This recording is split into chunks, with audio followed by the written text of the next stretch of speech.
Perkenalkan, nama saya Christian Kenjana dari Universitas Budi Luhur. Pada kesempatan ini saya akan melanjutkan sedikit tinjauan artikel yang sebelumnya yang membahas tentang sejarah awalnya dari packet network intercommunication. Yaitu kita akan di sini membahas tentang bagaimana sih komponennya protokol dari sebuah jaringan. Di sini tinjauan artikelnya itu saya dengan judul Protocol for Package Network Intercommunication. Di sini pembahasannya itu akan saya bagi menjadi beberapa bagian, misalnya perbedaan dari artikel sebelumnya, permasalahan yang terjadi, tujuan dari artikel ini, isi komponennya, reviewnya, sedikit kita akan review komponennya, dan terakhir kesimpulannya. Di sini perbedaan artikelnya itu saya bagi beberapa. Misalnya nih, artikel 1 ini akan membahas sejarah terbentuknya dari jaringan komunikasi tersebut. Kalau sedangkan artikel 2 itu membahas isi komponennya, jaringan komunikasi tersebut. Dan di sana sudah memberikan kesimpulan, dan artikel 2 ini belum memberikan kesimpulan banyak.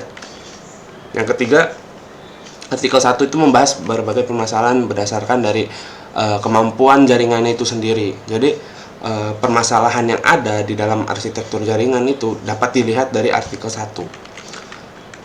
Nah, selanjutnya itu artikel 2 ini ngebahas tentang melihat berdasarkan opini dari para peneliti. Kalau tadi berdasarkan kemampuannya, sekarang berdasarkan opini dari peneliti itu sendiri. Yang keempat itu membahas fokus artikel 1 ini terhadap kebutuhannya, sedangkan artikel 2 ini berfokus terhadap perkembangan itu sendiri. Artikel 1-nya juga membahas tentang perencanaan, sedangkan artikel 2 ini membahas tentang strategi dalam pengembangan jaringan komunikasi. Artikel 1 juga melihat secara individualisme. Jadi artikel 1 ini karena membahas tentang sejarah, jadi sifatnya individual. Jadi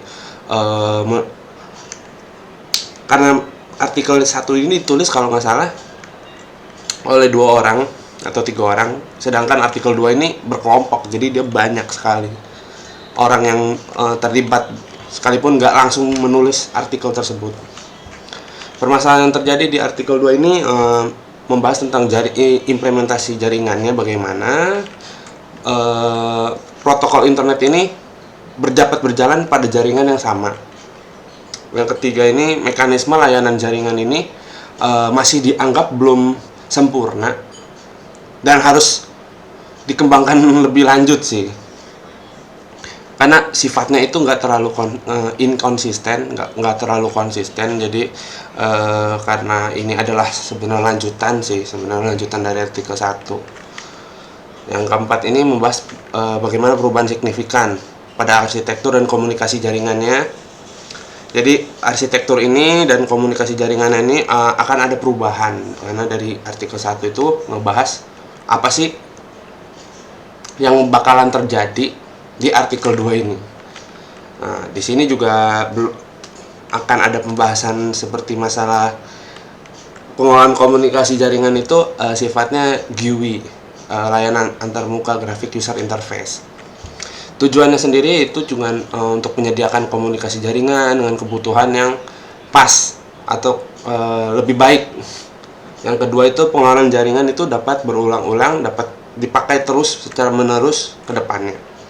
Transformasi jaringan, tentunya transformasi jaringan ini akan selalu selaras dengan apa yang terjadi di kemudian hari atau di masa depan, atau yang kita berjalan saat ini.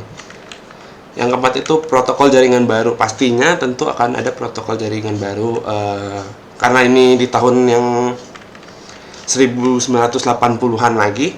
Jadi ini mengikuti sesuai artikelnya aja. Yang kelima ini tujuannya itu cuman perbaikan dari jaringan-jaringan yang ada di zaman itu. Isi komponennya sih saya jelasin sedikit aja. Yaitu pertama, Gateway Notion. Gateway Notion ini kalau menurut Pak Luhur sendiri nih, kemarin sedikit pembahasan itu bagaimana sih anggapannya itu kayak seperti sekolah. Sekolah itu ada tentunya ada gerbang yang bisa keluar masuk. Nah, seperti itu. Gateway Notion itu di dalam satu jaringan pasti bakal ada gerbang buat keluar masuk. Nah, proses level communication ini bagaimana sih proses di dalam level jaringan itu dapat bekerja di dalam jaringannya. Nah, jadi ada mekanisme tertentu yang bakal berjalan. Yang ketiga ini TCP addressing. Kalau kemarin Mbak Luhur bilang itu kayak semacam alamat atau istilahnya NIK dalam misalnya kita nih punya KTP nomornya sekian. Nah, itu dia TCP addressing itu adalah konsepnya kayak gitu, kayak alamatnya kita sebagai kode unik.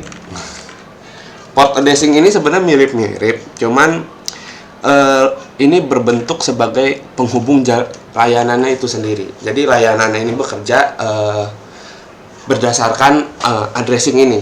Bagaimana data keluar masuk ini, biar dia tahu addressing ini masuk dalam portnya itu sendiri. Gitu. Nah, yang kelima ini ada address format. Itu biasanya ada, saya ini nggak terlalu paham soal address format, tapi yang saya paham itu kayak ada MAC address, habis itu kayak URL, DNS, itu banyak banget. Saya nggak jelasin itu gak ribet, tapi intinya ini sebagai daya masuk ke dalam sebuah jaringan. Nah, habis itu segmen packet format itu ngebahas bagaimana sih paket yang berjalan tapi dalam bentuk struktur data yang tujuannya itu cuma buat ngirim data. Habis itu yang tersimpan di dalam sebuah bagian isi data, bagian struktur data gitu. Nah, habis itu disassemble and sequencing itu adalah cara proses kiriman data ini dari yang segmen tadi ya, ini berkelanjutan. Jadi cara dia buat ngeidentifikasi data itu, jadi data yang sama diterima antara dua jaringan. Ini kita masih ngebahas dua jaringan. Retransmission and duplicate detention ini kayak misalnya itu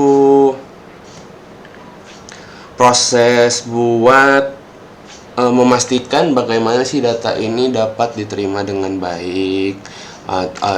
Kita bisa tahu nih bagaimana dua data masuk ke dalam dua jaringan. Nah, ini bisa ketebak nih, ini datanya sama kayak gitu. Retransmission ini terus habis itu dia cuman bakalan ngirim data yang tadi duplikat gitu.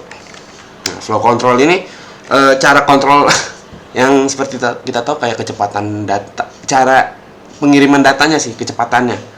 Jadi bisa diatur, biasanya itu ada di lapisan layernya. Nah, selain itu yang lanjutannya TCP input output handling. Jadi dia mengatur bagaimana cara dia mengontrol pengiriman data dari host ke jaringan lain, dan itu ada pengolahannya khusus sih. Nah, ini masih berhubungan TCP. Ini cara dia berkomunikasi sih intinya. Proses communication itu adalah cara bentuk dia berkomunikasi dengan mekanisme tertentu digunakan untuk jaringan-jaringan deh biasanya. Connection and association itu seperti biasa, cara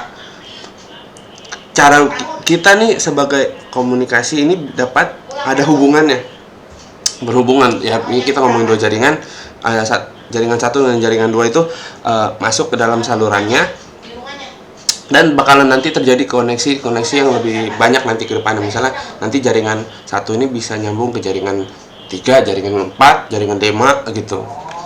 Karena ini sifatnya itu multi. Nah, connection frequency protocol ini sebenarnya protokolnya itu bentuk protokol yang nggak perlu pakai koneksi gitu sebelum ngirim data. Jadi ini tuh sifatnya itu bebas, jadi nggak perlu adanya feedback antar dua jaringan. Dan biasanya ini digunakan buat kayak streaming yang sifatnya itu bener-bener live ya, streaming buat main game, karena sifatnya itu harus cepet dan bebas, nggak bisa ditunggu-tunggu gitu sifatnya. Dari kesimpulannya ini sih, bagi saya sendiri ini kesimpulannya buat jurnal ini adalah ini merupakan masih hasil eksperimental pada jaringan. Jadi dia bagi saya itu ngeliatnya ini adalah sebuah eksperimen, hasil eksperimen. Yang kedua, sepenuhnya ini belum dapat menyimpulkan sih, masih hasil dari eksperimen yang tadi, masih berjalan. Jadi belum bisa kita asumsinya masih belum bagus gitu.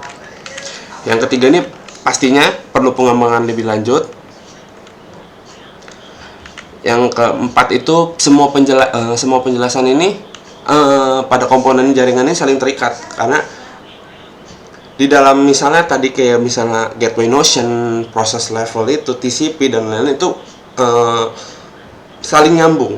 Ada maksud tujuannya ya, itu tujuannya yang ngebentuk protokol jaringan tersebut, jaringan komunikasi. Nah, komponen jaringan ini juga membangun fungsi arsitektur jaringan yang lebih detail. Jadi komponen jaringan yang tadi ini juga mengasumsikan dapat membangun fungsi arsitektur ini yang lebih mapan, lebih terbangun, terkonsep. Bagian dari penyataan opini dan kesimpulan setiap peneliti atau ahli. Ya, ini masih bentuk pernyataan dan opini. Sumber yang keenam ini, yang ketujuh ini maksudnya adalah sumber informasi tentang protokol internet ke depannya. Jadi ini ke depannya atau saat ini adalah sumber informasi. Terus selanjutnya ada gambaran jelas tentang bagaimana protokol arsitektur dalam jaringan ini diperlihatkan. Jadi sebenarnya yang artikel 1 itu kan kesimpulannya masih belum terlalu jelas gambaran tentang protokol internet, komponen-komponen kita masih nggak tahu. Nah, dan di sini artikel 2 ini ngebahas bagaimana gambaran jelas tentang ini protokol internetnya, isi komponennya gitu. Oke, segitu aja video tinjauan artikel dari saya, semoga membantu. Terima kasih.